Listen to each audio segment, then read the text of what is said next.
I have studied the mind-brain connection, and obviously when you study the mind-brain connection, you have to look at feeding the brain and looking after your brain. So it was a very natural part of my clinical work and my research to look at what my patients were eating, including, because our family has always eaten a very healthy diet, and so it was very natural for me to involve that in my practice and involve that in my research. And so you can't divorce eating from the mind-brain connection. So I'm a mind specialist. I specialize in the mind, how to learn, how to build your memory, how to detox your brain. But in doing that, you have to also detox your body. So not only is that something that you need to do for yourself and your children and your family, but it also, as a steward of creation, you are stewarding your spirit, your soul, and your body, and the earth that God has given us. So it's a very important concept. It's not being fundamentalist about eating or anything. It is actually just very, very normal to look after the creation that God has given us. So that's the angle I come from. When we talk about food, I'm not going to tell you a diet plan. I'm not going to tell you to eat walnuts for your brain. I'm not going to do any kind of rule book with what you should and shouldn't eat. Aren't you happy to hear that? I'm going to tell you some great things like coffee is really good for your brain. Okay, it actually stimulates neuroplasticity. So there's some really cool things, and that, there's when you understand about eating. So what I'm going to do is emphasize the mind element and how to steward your creation, because God loves what He's created. So we should love what God has created, and we should look after what God has given us. So that is the purpose behind today's talk, and it's in this book, Think and Eat Yourself Smart. And you can see it's quite a thick book. There's tons of references there. All my books have online programs that go with them. In the first service last night, I spoke about the perfect you, and the second service today, this tells you basically about understanding how you uniquely function. There's a profile in there, how you think, how important it is to be operating in your love mode, the way that you are designed to function, so that you can actually fulfill your purpose. So it's all the science behind what love is, the science of love, the science of your unique purpose, etc. And then once we're kind of dealing with the spirit in that book. In this book, we're dealing with the mind. My 21-day detox, when I was here last, I spoke about this book. And this is how you can detox your brain and build your brain. In this book, I'm helping you to understand your spiritual nature. So spirit, soul, and then body. So that's what we're talking about in this session. So I call this the Spirit, Soul, Body Pack. Each of these has an online course or an online program with videos and everything, so that work hand in hand with the book to help you to work your way through it. Now, in anything that you are going to change in your life, it's going to take time. And Pastor Mac and I were just talking about this in the green room, and I'm so excited. He told me he's doing a whole series on mind and emotion, and they're talking about habits and habit formation. And, I got all excited because he was talking my language there. And basically, it takes 63 days to form a habit. I don't know if you're aware of that. We often hear the term 21 days, but it doesn't take 21 days. It takes 63. Your brain and your body work on cycles of 21, and your mind drives your brain and your body. So cycles of 21 days is what we need to build long-term memory, but habits, which are things that you will do automatically, take another 42 days. So if you want something to change in your life, you have to spend time daily for at least 63 days, which is 9 weeks, in order to make it a habit. So you've got to think about it daily for at least 7 minutes a day. And you may think, how can I do that? It is so easy when you get yourself disciplined. And that's what all my materials will help you do. And it goes for food as well. So the online program, you'll see it says 63 days to think and eat yourself smart. So everything, you'll see this coming up in all my work. I constantly talk about the 63 days. And it's not a quick fix. You've got to actually put the effort in over time. So that information, just to help you understand, I don't expect you to change your eating habits overnight. And I want you to understand why you should first. And once you have the reason, you are motivated to change. And that's like with all the things that I teach. None of this is easy. It's not difficult, but it's not a quick fix. I'm not going to just lay on hands and you now automatically, or there's some quick recipe and you're automatically your ideal body weight. It doesn't work like that. Nothing in life works like that, and you actually know that. So it's a matter of putting in the time and the effort to make the changes. And that's what I saw with my patients and with the thousands. We actually reach millions now through my ministry, which is very global now, and the TV show and so on. And we're reaching millions, and we see this feedback coming all the time, that when people make the effort to actually spend the time and make changes, changes will come. So one more thing I want to say about the time factor is that people often will do my 21-day detox and they'll tell me, oh, I did your 21-day detox and it was amazing. And I'm saying, why are you talking in the past tense? Doesn't renewing of the mind happen on a constant basis? So you don't do my 21-day detox, or did it, you keep doing it. Because the 21-day detox that's in this program is actually how you renew your mind. It's the science behind, it's the scientific technique of how Romans 12:2 works in your life.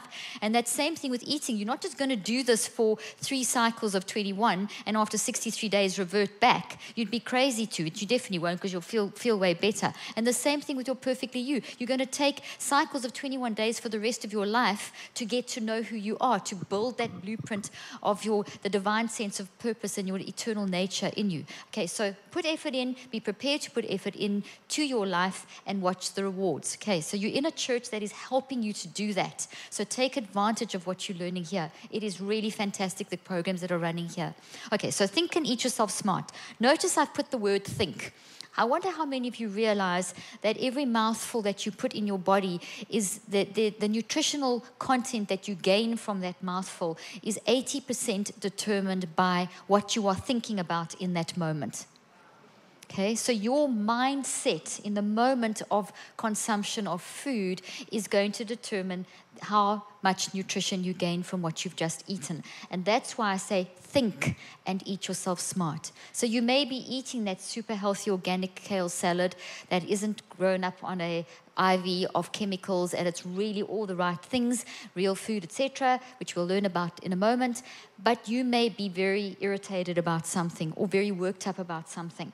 You are losing 80% of that healthy nutrition because of your mindset. Because your mindset, your mind drives your digestive organs.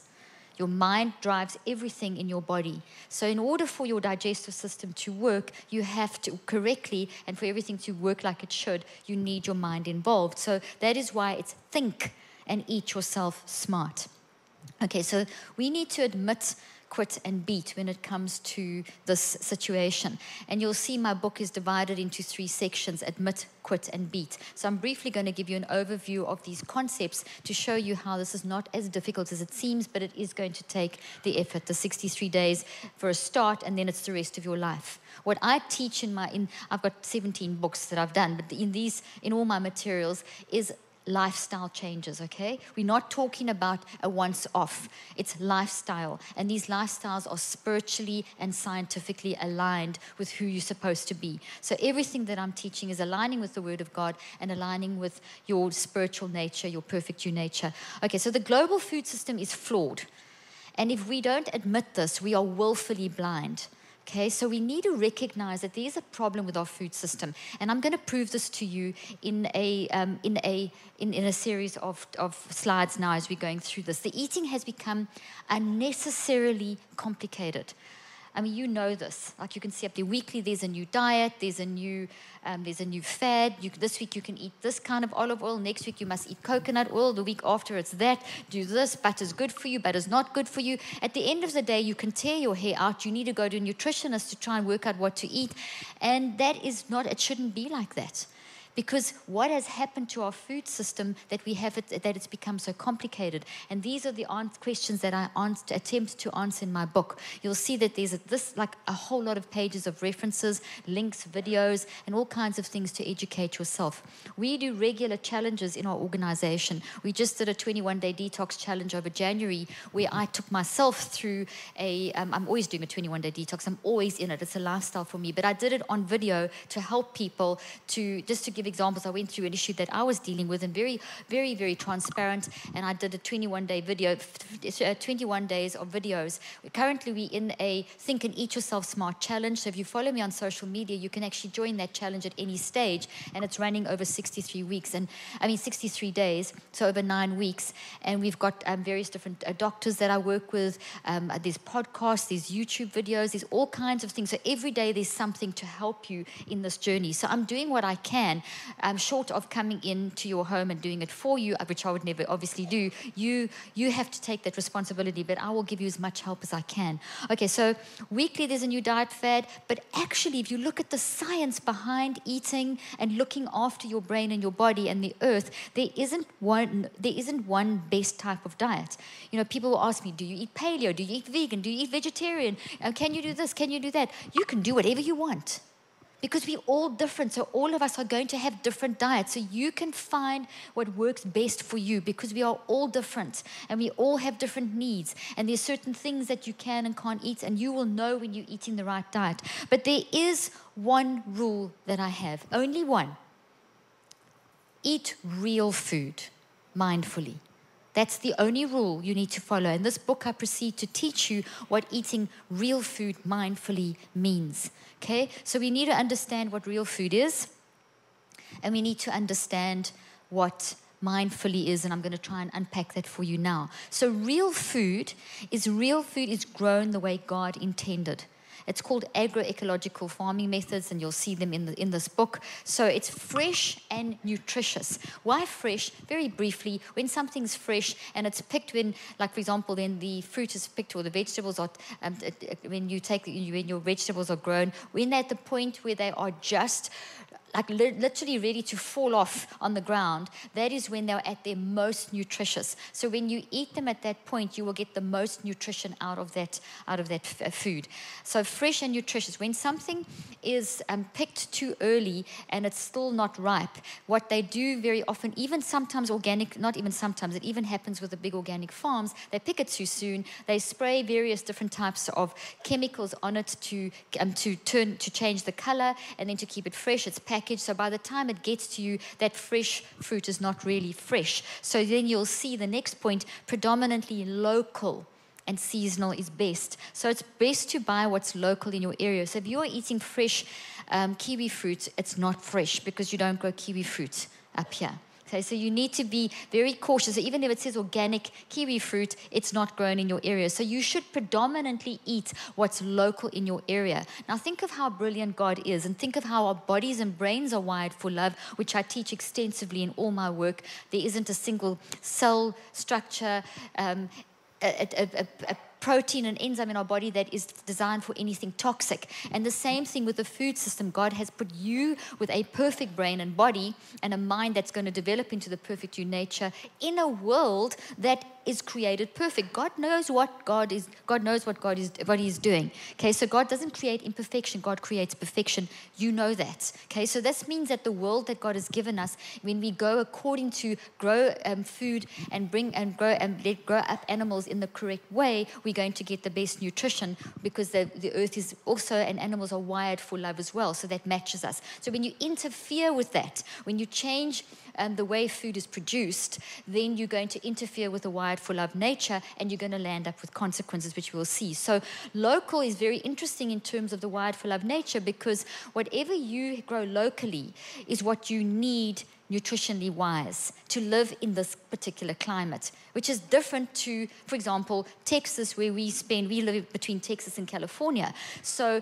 it's going to be different food grown there. I come from South Africa. So in other words, wherever you go, you're going to have certain foods that are common all over the place, but there's certain things that are only grown in that area. So you should always avail yourself of what is unique to your area, because that is what you need to live healthily in your area. You need it for your immune system. So, for example, honey, honey is an incredible way of raw organic honey of building your immune system quickly. But buy the honey from your local farms. But not, if you're going to get honey from Texas or California, it's not going to have the same immune boosting effect as honey from here, from your particular state. So very much local, seasonal, grass-fed. Animals are designed to roam, and as they roam, they fertilize and plow the land, and they eat the herbs and the grasses, and then you have happy animals that have a balance of everything in their body. What the animals eat is what you're basically eating. So an animal there we go, that's a happy cow, okay? And show the next one, it's an even happier cow. Let's see the next picture. If you can, Mac's going to bring up another picture. This is my favorite one coming up now. So when the animals roam around, That's a seriously happy cow.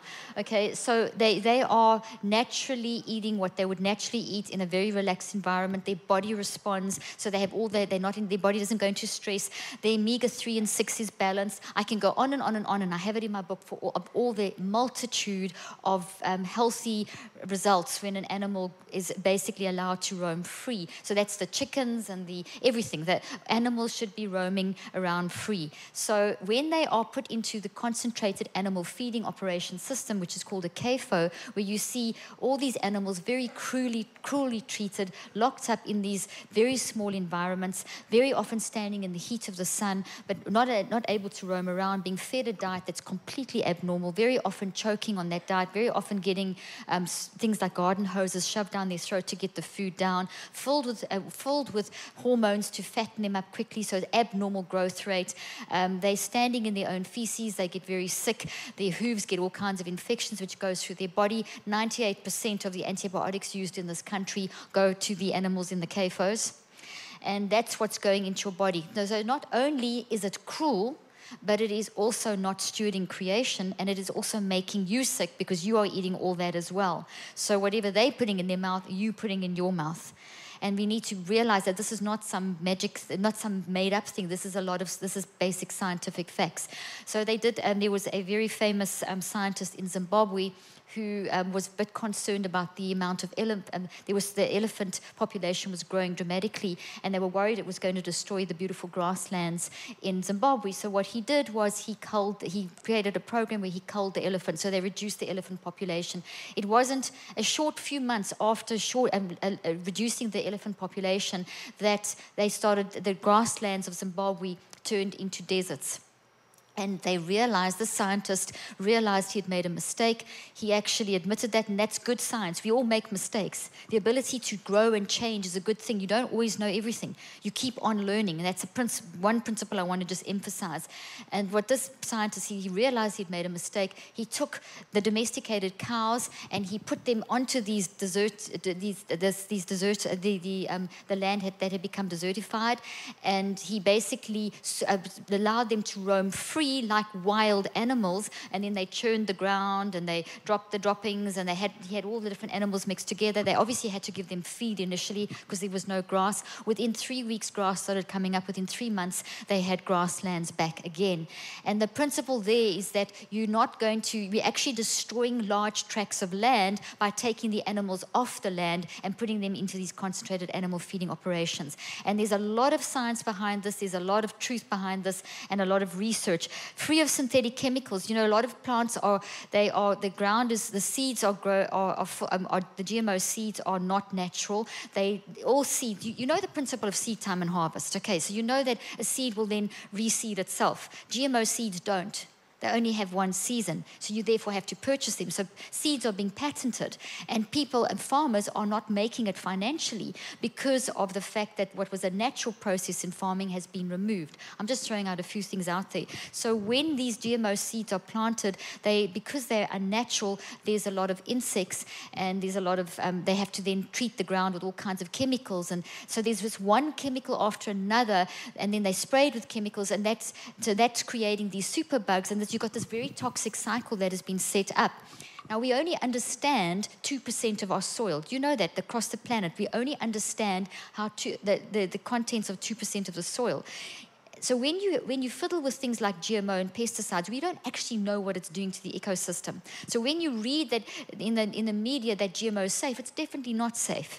And because we don't even know what's going on, we don't know the full impact yet of what it's doing to the soil, to our ecosystems, to humanity, to the animals, and to the world that God has given us. What we do know is we've got problems starting to manifest, and you're going to see that in a moment. Okay, the thing is also, by the time you get that it's called conventional fruit or vegetables in the supermarket, and you purchase them, you are basically buying something that has been grown up on an IV of chemical substances. So what you're putting in your body is chemicals, which now we wonder why we have all these additional diseases and all these reactions and allergies and mind issues, because these things are crossing the blood-brain barrier. They're messing up our brains. They're causing all kinds of early death, etc., etc. We'll show you the stats in a minute. Whole or minimally processed. You should be processing in the kitchen, cook in the kitchen. The more processed, the more it's in a package, the more unhealthy. I mean, this is such logical stuff. You've all been told, buy on the outside of the supermarket. I'm adding to that,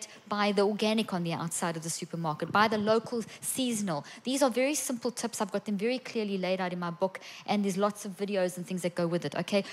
Ecologically diverse, and I've explained that principle of the animals that are roaming free, the fields, that they rotate the fields. It's called agroecological farming methods, which is basically very scientific, very organized, and very much back to the original way that God intended. When you do that, you don't have problems with desertification, where the ground becomes barren, where the soil gets affected, where we have runoff into the sea, where we have all these millions of things that are going wrong in our environmental, the climate change, etc., all got a lot to do with the farming methods. So for another example would be how you see these crops that are just one type of crop. So instead of diversity, we've gone for these monocrops, which means that which is abnormal. You're supposed to have crops in multiple crops, not just one. So you'll see large tracts and large fields of GMO cotton, GMO soy, GMO corn. And when you have large areas being farmed, you start damaging the land as well. So when we keep on farming and growing food like this, we're not actually sorting out the hunger problem in the world. We're creating one, and we're creating a whole new a whole new situation of illness because of the kind of food that we are producing. So the land's being affected and people are being affected. For the first time in history, people are obese and nutritionally starved at the same time. So, and that's the first time in history, and there's a lot of other scary statistics, obesity rising, etc., etc. Interesting, obesity kills large numbers of people, as you know. And you know what kills even more? What the number one killer is in the world? Do you know what that is? Loneliness, lack of love. Lack of love is the number one killer of people on this planet, of humans on this planet.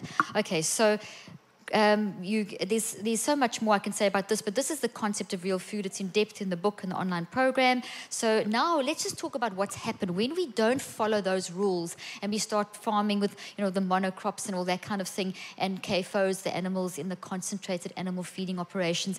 We have a situation where we have the modern American diet occurring. So this started happening around 60 years ago, where we had the start of the modern, what's called the MAD diet. That's the shortened version of the modern American diet. Okay, and it is in the United States' most ubiquitous export. You will find Coke in the middle and sodas in the middle of areas where they never had anything like this, like in the middle of Africa, in the middle of Australia, remote areas of the country where babies are being weaned off breast milk onto Coke because it's cheaper than healthy alternatives to breast milk, the milk, the baby milk, and so on. So we're finding there was one study done where they took a little tiny town in the middle of Australia. It was just a community of about 300 people, and they lived eating real food the way I just described it. They introduced a supermarket filled with a modern American diet, processed food and things, all the junk food. And within 3 months, they started getting issues with obesity, fatty liver disease, cardiovascular disease, etc., etc. So where we find, if you have to look at any one population area, the areas that are the sickest are the areas where there's most access to the fast food diet. So the modern American diet is called the MAD diet. I mean, we're all seeing the documentaries. You can't not know about the dangers of this now. It's all over the place. So we just need to not have willful blindness, because there's so much evidence out there that this way of eating is so unhealthy. And I know in this church, Pastor Mac and Lynn are very into teaching you how to eat healthy and steward your body and mind. How are you supposed to do what you're supposed to do in this life if you feel sick all the time from eating badly? Okay, so this type of diet's in our school, shops, workplaces, homes, churches, hospitals. When I go to a church and they have a donut wall, I actually make this comment. You may as well give them cocaine instead of donuts, because cocaine is less addictive than the donut. Did you know that? Okay, so I'm going to show you now the 7 top addictions. Let's quickly pull those up. I'm just jumping around back. If you can just bring those up for me. Look at the 7 top addictions. So love is the first addiction. Addiction means consumed by. Addiction is a good word. So we are designed and wired for love. We are made by love. God is love. Our basic reality is love. I was teaching on that in here. I teach the science of our basic reality and consciousness, which is love, and God is love. Okay, so no one can live without love. So that is the top killer, is when people don't have love. Okay, so the next thing is you can't live without love. You can't live without food. So you have to have food. So when you supplement real food with the modern American diet, which is now the term used globally for bad eating, and which is all the processed food, junk food, GMO food, food made in laboratories, food-like substances, all the stuff in boxes that are fortified with this. Well, you know, God's orange is grown in an organic way. It doesn't need to be, it doesn't say on the skin fortified or this added or that added, because it's in its perfect state. When you have to add things to food, why? It's not food. It's food-like substances that they're trying to sell you with marketing to buy this junk food, which is actually poisoning your system. So the modern American diet becomes very, very addictive in the wrong way. If you don't have love in the perfect you nature, which is this side where you see the green trees, you're going to have love in, you're going to substitute that for toxic love. And that's when people get caught up in the wrong. And love I use as a general term for mindsets, for thinking, for doing life. So you're going to look somewhere else for love. So when people are lonely, they're going to whatever. So when you don't have correct love, you're going to have toxic love. When you don't have correct food, you've got mad food. So that's breaking down your body. And now you can't live without love. You can't live without food. But you can live without the others. You don't need cigarettes, heroin, psychotropics, alcohol, and cocaine to live, but they are on the order of the top 7 addictions. And look there, cocaine is less addictive than the modern American diet. So it's more difficult to withdraw from the modern American diet than it is from heroin and cocaine. Look at that. Isn't that amazing? Psychotropics are things like antidepressants, the antidepressants, anti-anxiety meds, psychotropics, and stimulants, which are not medications. They're drugs that numb and damage the brain and are very, very addictive and change the way people function in a bad way. Okay, so with the introduction of the modern American diet, which was around about 50, 60 years ago, where it really started becoming a big thing. At the same time, we had a very strong move towards the development of psychotropics when they discovered the first type of psychotropic around about 50, 60 years ago. So 50, 60 years ago, we had a major change in how we as humans are running our top 2 addictions. Okay, so we had in terms of love, that's all to do with mind. So now when people have mind issues, instead of loving them through it, talking them through, doing what we're supposed to do, which is support each other and help each other through our issues in life and deal with them and bring the thought into captivity, all that stuff. Instead of that, people are given a medication. So you lose a loved one, you're obviously sad, you're feeling sick, you go to your doctor because you're sad and they give you an antidepressant and tell you you have a disease. How is losing a loved one a disease? It's not. You can't medicalize misery. But 50, 60 years ago, this became the trend. It's based on what I was speaking about earlier on the medical model. The materialistic model where you are just seen as a biological automaton. So you're a machine, and if something's broken, replace the part. But you're not. You're a brilliant, free-thinking human being, totally complex, spirit, soul, body.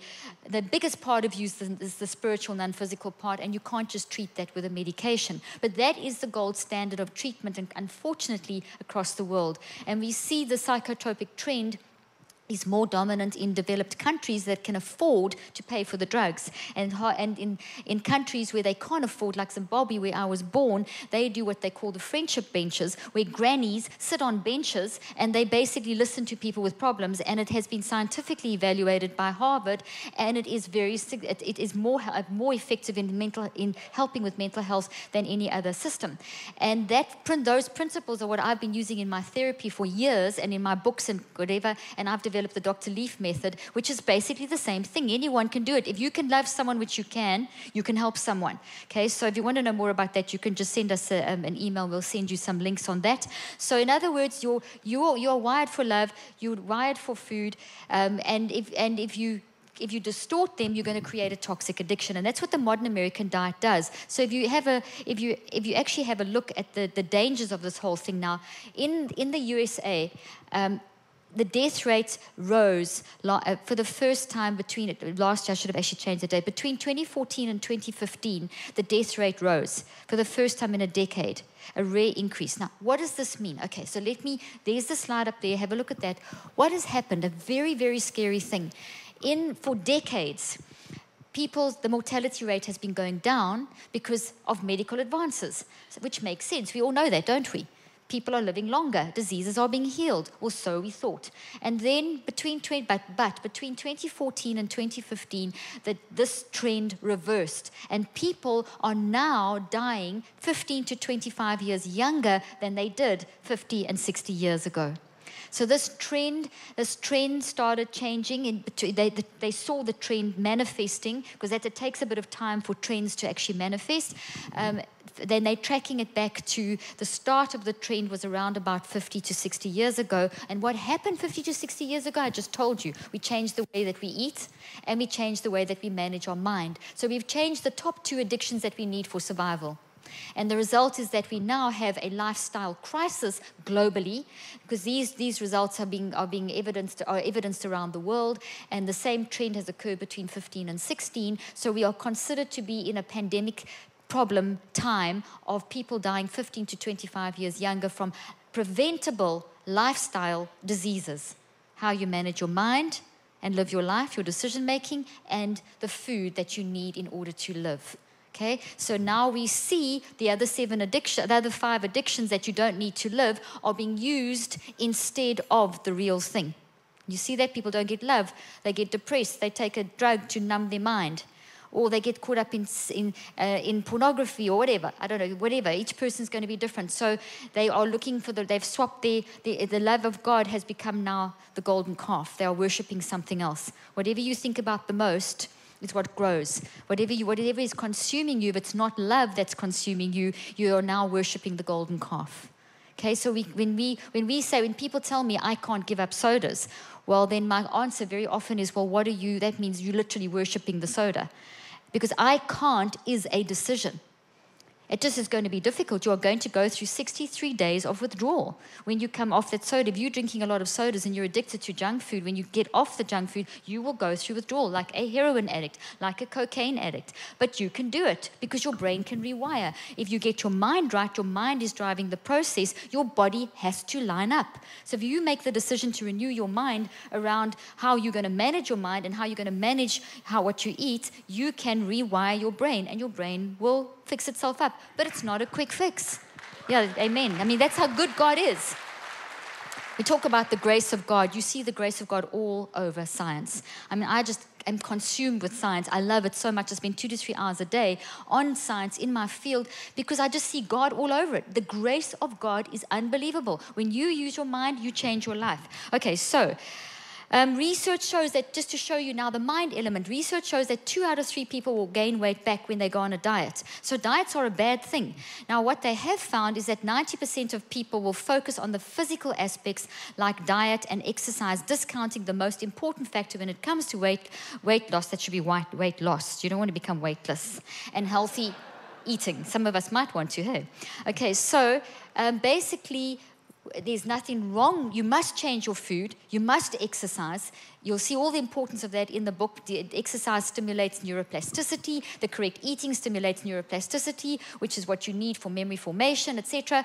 But people will gain the weight back. And until you bring in the mind, you are not going to keep the weight off. You're not going to persist with your exercise regimen. So it has to be mind first. So you can have people that can be so consumed by the toxic eating, so consumed with their health, but they don't deal with their mind issues. They're super healthy, they look amazing, and they drop down dead when they're 40. And you think, why? They ate well, they exercising, but they didn't deal with the mind. Your spirit, soul, and body, it's driven by your mind. It's mind and mind driving your lifestyle choices of how you manage your mind and how you manage your diet. Okay, so mindfully considering the emotional component of eating is the way to lose weight. There's been tons of research showing that it's better to be very mindful of your emotions and have mindful awareness and an understanding of what real food is than reading, for example, the food packaging, what's in the food. Now, you need to do that. But if you just go in with the fact that I'm going to eat this many calories and that many calories, you've made it a law. Instead of making it something natural, you've made it very hard for yourself. Whereas if you know I must eat real food and I'm not going to eat anything except real food, then that makes your choice easy. Find real food and eat real food. And you may be thinking it's too expensive. Well, you can grow your own raised beds. We have an organization called the Whole Mind Project. You can go and research, you can go search Whole Mind Project, and we give you free tips on how to grow your own food really cheaply and really easily. And not only that, you have farmers all around, and you have something called the Consumer Supported Agriculture System, CSA, and you can order your box. We pay $100, I think it's $100 to join, and then we pay like $25 a week, and we get this giant box of all these amazing fruits and vegetables. And if you want the milk from the animals that have been, the happy cows and all that stuff, and the happy animals, you can get that too. It's way cheaper than buying even the modern American diet junk food. And then if you think, well, that if I buy that organic food, it's going to cost X, but you've got the Kroger's and you've got the Costco. So many people are now jumping on this bandwagon that it is bringing the cost down. You see, you and I vote with our fork. The more we as a community, as a population, as a society, demand the healthy food, we'll get it because people want to make money. Okay, so support your local farmers. We've done the numbers. You can eat on a budget. You can eat healthy on a budget if you actually think about what you are actually choosing to buy and where you are buying it. And then you're supporting your local farmers, etc. So I've given you tons of tips in here in the last section and links to CSAs. There's a general map there's a link that you can go on to find the CSAs in your area, Consumer Supported Agriculture, where you can buy your, the vegetables and things that are really reasonably priced and they're grown in the correct way, etc. Okay, so we need to think about what we are eating and we need to understand why we are eating. This requires a thinking lifestyle change. You see, when you think about your emotions, like if you worked up, do not eat. If I have a day that's particularly challenging and I feel myself moving into toxic stress, I will not eat until I am calm. And I advise you, do not eat until you're calm. If you have to go a couple of days without food, it's not going to hurt you. Fasting is extremely good for you. I have a whole explanation of what fasting does. We know what it does spiritually. You may not have realized what it does and for your brain and your body. I mean, one of the things it does do is it immediately stimulates your brain to be able to grow more memories. So, and you're able to, and your focus and concentration increases as well. So fasting should be a lifestyle. Our family live a fasted lifestyle. There's a lot of times we'll go miss a meal, miss whatever we feel led to do. If I travel all around the world, and I can tell you now it's very hard in this day and age to find a lot of healthy places, except in California, which is everywhere, and over in Europe, but in most states in America, it's pretty hard. So Mac and I travel with healthy food. I was just saying to Pastor Mac how wonderful it is to be in a church where I can actually eat food here and without feeling like I'm going to die, because most places I just say, no, I'm fasting. I'm on a fast. I won't eat because I know it's bad food. I will not put bad food in my body. That is the decision that I have made. You may not be as fundamental, but when you know the reasons why, you will be. Let me tell you, you won't want to put that junk in your body because it's honoring God when you actually know what you're doing. So in this book, in the one part, I explain things like what high fructose corn syrup does to your brain, how children that are watching TV all the time, how much direct consumer advertising is happening, and they're seeing it over and over again. So these kids and adults, we are building these memories over 63 days of seeing this junk food advertised on TV and the psychotropics advertised on TV, and then when you feel down, you just, I must have that Abilify. Meanwhile, that's going to wreck your brain, wreck your life. You're going to go and buy that junk food. You see toddlers at 1 and 2, they can't speak, but they recognize that food, and they're having a tantrum in the cart and screaming that they want that food, or you turn around and they've knocked the whole shelf into your shopping cart. I mean, I'm exaggerating, but you get the point. These kids are manipulated. There is no regulation on the food industry. Do you know that they have something called the Bliss Points? Bliss Points. Have you heard about Bliss Points? It's frightening. The food industry is not regulated. They're not designing food for your health. They're designing food that will actually make you eat more. Okay, so they have what they call the Bliss Point study. It's Manel Laboratories run a lot of the Bliss Point studies, and what they do is that they get parents to volunteer. These parents maybe didn't realize. If they do realize, it's I don't know how they would do it, but they bring these kids in as young as 4, and they are given these concoctions. And these concoctions are based from a goo that they make from GMO corn, soy, and wheat, and then they add chemicals to make it taste like breakfast cereals, or to taste like cookies, or to taste like whatever. And they give these kids tastes of this.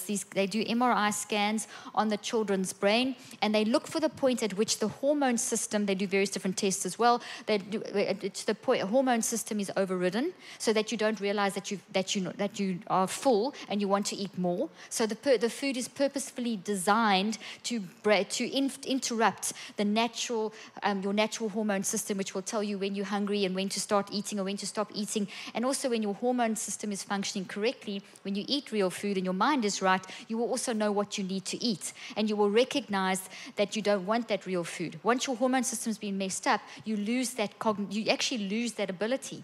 The same thing with your brain. You mess up the pathways in your brain when you eat the modern American diet, things with high fructose corn syrup and all that kind of thing, and you actually damage your brain, and that then also impacts your ability to control what you're eating and what you think you want to eat. So when you eat real food, you will find that you consume much less because it's so much more nutritionally satisfying. So you eat less, so you buy less, and you don't have the medical bills down the line. Junk food is designed to make you want more because you don't know when you haven't had enough, and it creates a desire for more and more. So at Manel Laboratory, they look for the Bliss Point, and the scientists, I've actually put the link in my book, and in the Think and Eat Yourself 63 Days to Think and Eat Yourself Smart online course to help that works with this book. I put the link to the scientist who very proudly talks about how he developed the Bliss Point. So these 4-year-old kids are given this, and at the point where they say, "Oh, this is amazing, give me more, this is perfect," up until that point they've maybe said not sweet enough, too sweet, not right. This is the one, and that's generally the one where the hormone system and the damage in the brain is now occurring, and then they think, yes, jackpot, we've now designed a base substance to which we'll make into a food-like product, which we know the consumer is going to buy more of because their brain and body are not going to function like they should. It's not regulated. Did you know all of this? Now, I'm not being fundamental. I am just telling you the science. It's in here. I have so many references. I think I've got over 1,000 references in there with links to videos, etc., etc. There's even more references on the online program, because most people, when you start talking about food, people don't listen.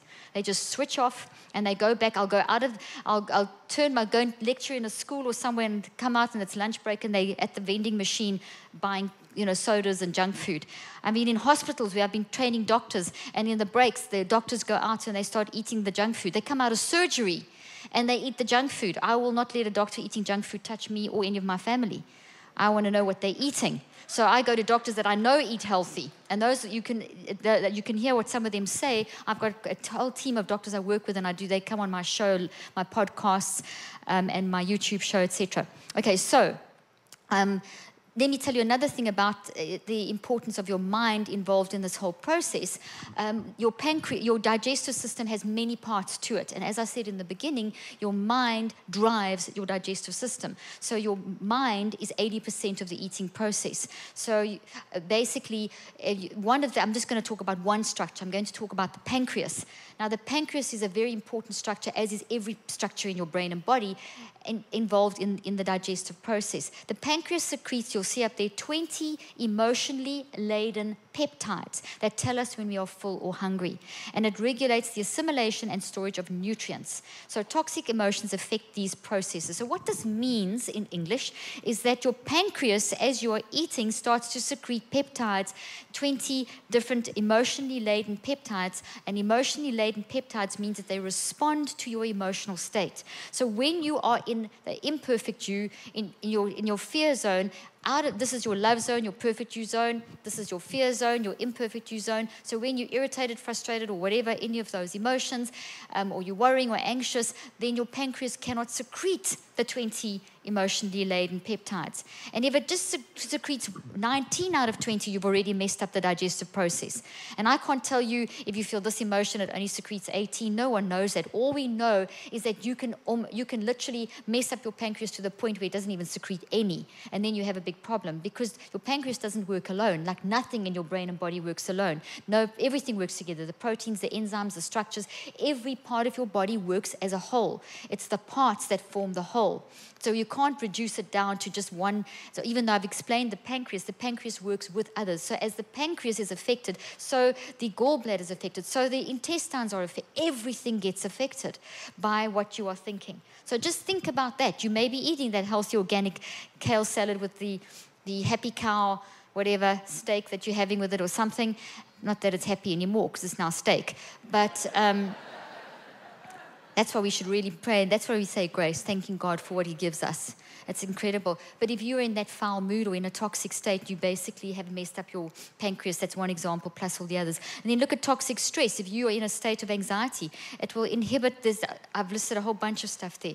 Your gastrointestinal tract has to secrete various different types of enzymes and mucus in order for you to digest food.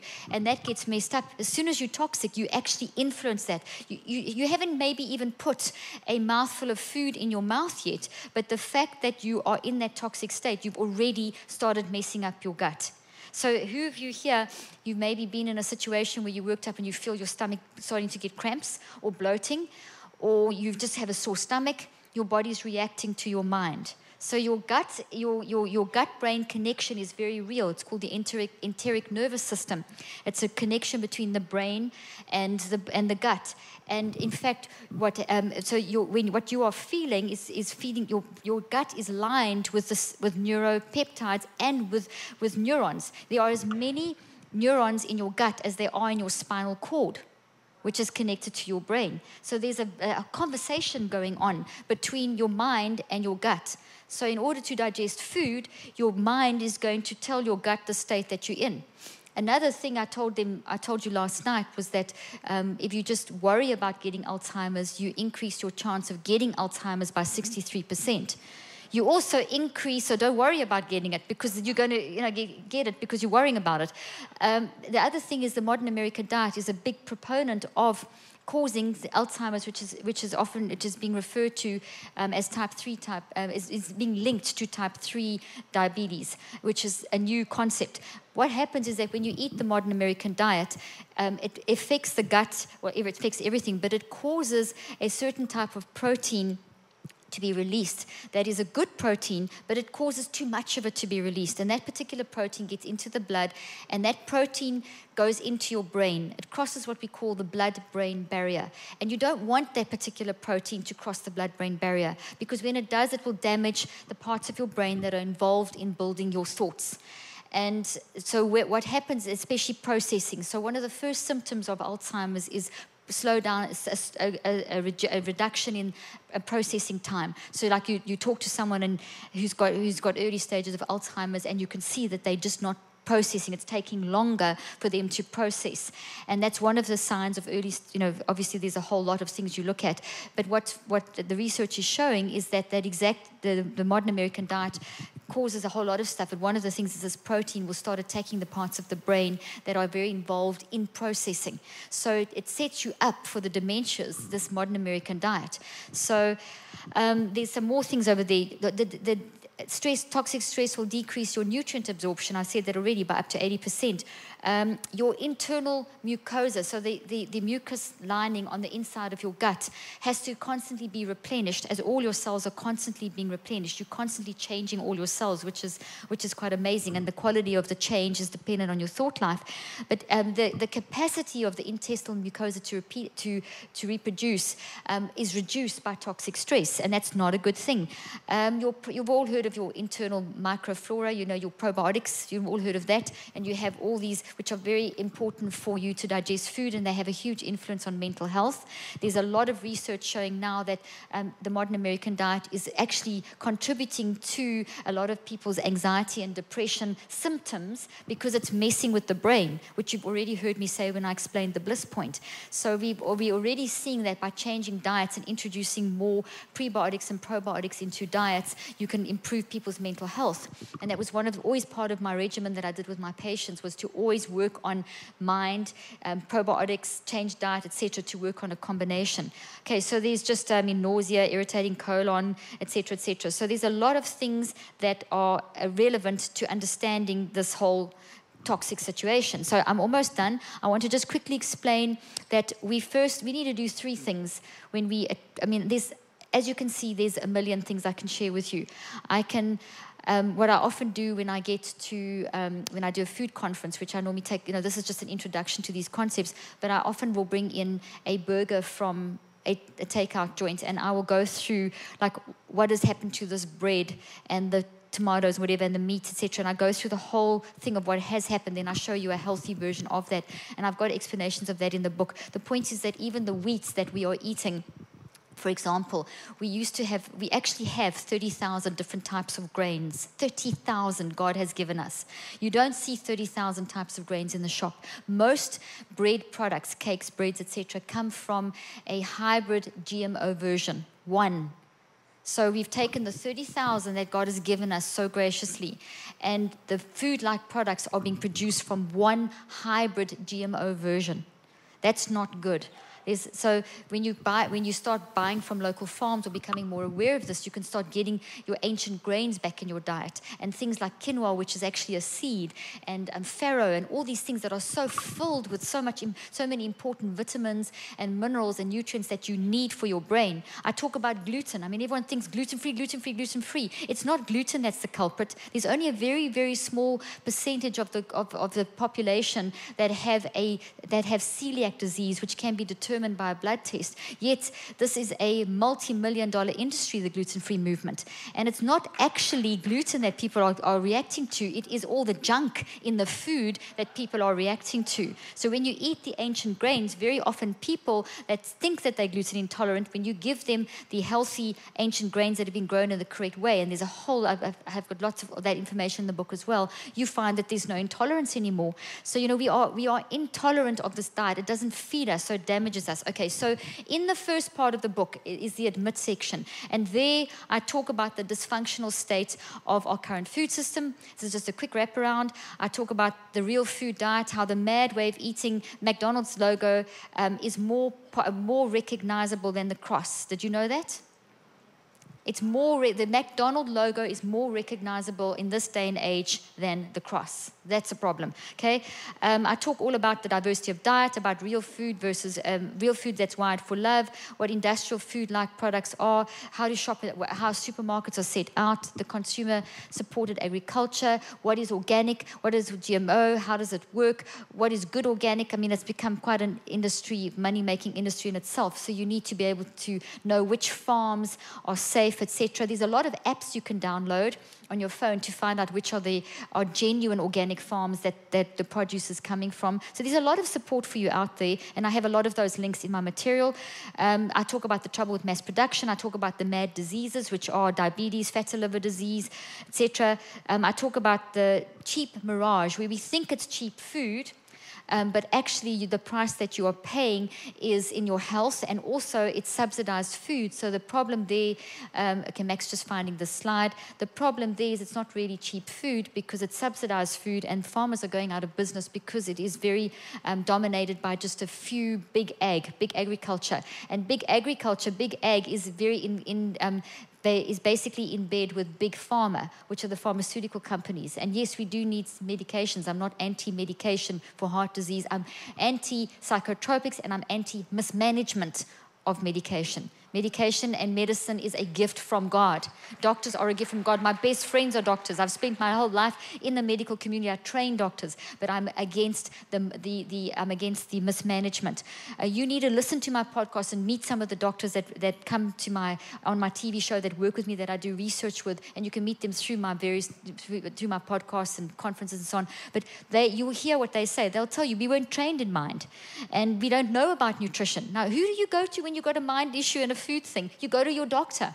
It's the first port of call. People are realizing now that that's not always the best alternative. I mean, you've just got this wellness clinic starting in your church. This is fantastic. There are alternatives. We were not in disease. We basically have got to be preventative of disease, not disease management.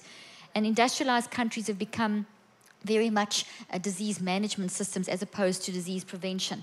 Remember, I said a few moments ago that people are dying 15 to 25 years younger from preventable lifestyle diseases, which are related back to 50 to 60 years ago when psychotropic medication was introduced to manage mind, the love addiction, and the modern American diet, or industrial food-like products for eating. So the top two things that we need to survive have been interrupted and damaged. I talk about that in the first part. I talk about marketing to children and other scandals, which I've mentioned, the Bliss Point and so on. There's quite a lot there. Studies showing how kids that watch a lot of TV and junk food ads increase their chance of getting obesity and one of the mad diseases by something like 80%. Okay, I mean, we've got to really watch what our kids are watching.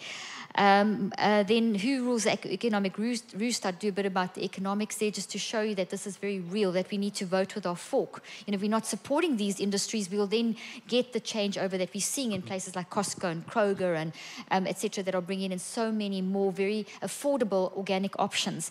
And then the genetic elephant in the room, which is GMO, I talk about. So that's basically in the first part. The second part is called Quit It. And here I talk about the mind, and which is 80% of eating, which bears repeating. And I talk about toxic thinking and food choices. I talk about the mindset behind the meal, which is the 80-20 rule. I talk about taking responsibility. You can't eat cake versus kale and just pray over the cake and think it's going to turn into kale. I talk about the meeting of the minds. I show you how the conscious and the non-conscious mind are integrated. So, for example, when our kids were still at school, we've got 4 kids, they're all big now. We used to, when we first moved to the States, in the first day they started school, we counted 27 takeouts from our house to the school, 10 minutes drive. And this was like, you just don't see that in South Africa. It's in the last 10 years, it's changed, but 10 years ago, it was not like that. So that was a big shock for us. But now you're going along that same route every day. You are seeing that advert every day. After 63 days, what have you built into your mind? You've built a habit in your mind. So now you busy mom and you collecting your kids from school and I don't do this, I'm talking about, and you don't do this either, do you? But you busy, and you grab your kids from school and you got to get them to soccer or whatever, football, whatever, and you're rushing and you stopping at the takeout, the cheap food, eat in the car, eat in a rush, junk food in a rush. If you eat in a rush and in the car, you can't digest your food. You have to sit down when you eat. You should never eat in a car. If you have to eat in a car, don't eat. Okay, until you can sit down and eat. Eat with your family. There's a whole bunch of things that you need to understand there. Toxic schedules and TV. We in this hurry syndrome, where we're doing the haste. When you're rushing, it disturbs your digestive system. The gut-brain connection, I mentioned about the pancreas. There's a whole lot on how our emotions and brain are linked and how this influences our eating. The whole thing of brain scans, where they're trying to say, for example, that obesity is a disease. It's not a disease. It is a lifestyle disorder that has then created this bad pattern, etc. But we've been lied to as a public. So my goal is to educate you and to help you to educate yourself so that you don't get caught and then you eat this food that then overrides your brain, you put on weight, and then you get told you have a disease because now you've got side effects from the bad food. Now they give you medicine on top of it. So, you can see the toxic cycle, but you can break this because your brain is neuroplastic. Your mind is more powerful than your brain and your body. You can rewire your brain and change your body. Anyway, there's all this other stuff. I talk about confused emotions. I talk about how you see yourself, the influence of your parents. What your great-great-grandfather ate influences your genetic makeup in terms of digestion. You influence future generations. You can change it, as I said. Everything can be changed. That's the grace of God and the beauty of renewing the mind, which then changes the brain and the body. But still, you're going to influence the future generations, and you have been influenced. And it's not just on the maternal side, it's on the father side as well, male and female. Okay, so then just about beef, how protein works, sugar, the forbidden fruit. You know, if you take one glass of soda, that's, like a big glass of soda, those big cups of soda, that is equivalent to about 10 oranges. Now, if you take 10 organic oranges and try and eat 10 organic oranges, I can guarantee you'll get past maybe 2. And then you, at a push 3, and you will be so full you won't be able to eat anymore, because it's natural, it's holistic, it's not reduced down to its parts, it hasn't been broken apart and destroyed. But that soda is just pure junk. It's pure high fructose corn syrup with all kinds of chemicals added. It's thrown your brain out. It's made your brain 7 times more susceptible to confusion and to damage in your hormone system, all kinds of breakdown. But yet people, have you watched how quickly someone can glug down a soda that size? So when you eat real food, you eat the right amounts. When you eat junk food, you eat the wrong, you'll have the wrong amounts. So I explain all of that. I explain high fructose corn syrup, how it breaks, how it's broken up, where it comes from. I explain that you can have sugar, but it's got to be the healthy version. Have the raw organic honey. Use the stevias. There's so many alternatives that are healthy, and you don't need as much.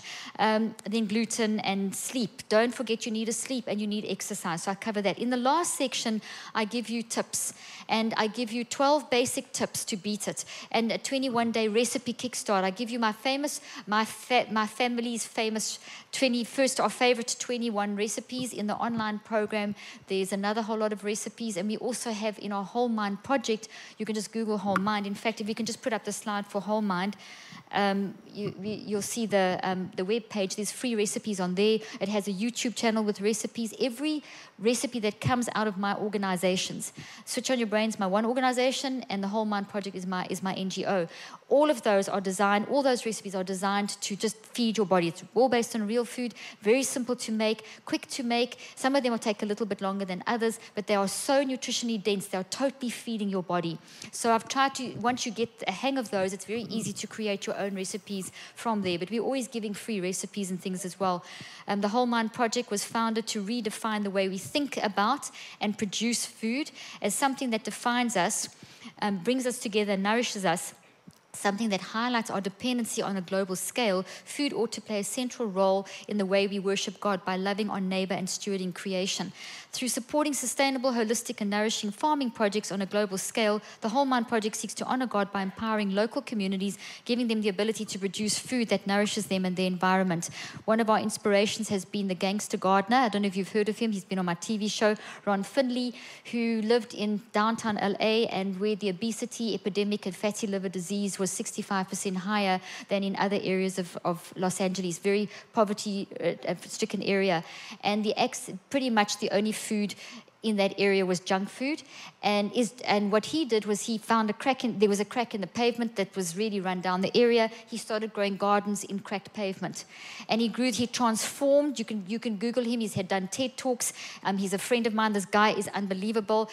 He's been on my TV show. You'll just Google the gangster gardener, and you'll see his TED Talk, and he transformed sections of downtown LA, and now he's a global figure, goes around the world teaching it. But he pretty much grew gardens everywhere, and the people would come and steal the food, and he would say, you don't have to steal the food, it's there for you. And they all started growing gardens, and these kids were coming off the street and gardening and not doing dope anymore. They were actually growing food. If a child grows kale, they're going to eat the kale. They're going to be involved in pollinating the ground. They'll stop pollinating each other. Got it? Okay, so, we want to it's mental health. There's so many studies that the process of gardening increases mental health. There are projects in prisons, that some of the work we're doing, getting into prisons, getting the gardeners to grow food in terms of part of their rehabilitation. In homes, orphanages, the permutations are endless. There's so much you can do. You might be thinking, after all the stuff I've been saying, what can you do? Well, it starts with you. It starts with you changing your lifestyle and then getting involved in your community community, your church, your local community, and starting to transform the people around you. It's all very well telling people about Jesus, but if you're not feeding them food, they're not interested. Get their tummies full, get them feeling healthy, and they'll hear about then they'll see the love of God in action. I'll close with this. Ron Finley said that in his area in downtown LA, where there were more wheelchairs than cars because people were so obese, yet they were starving nutritionally. He said that in that small area, there were nearly 200 churches. In his area, there were like 20 churches, but in that sort of global area, and not one church was helping the community get fed. Not one church was growing gardens.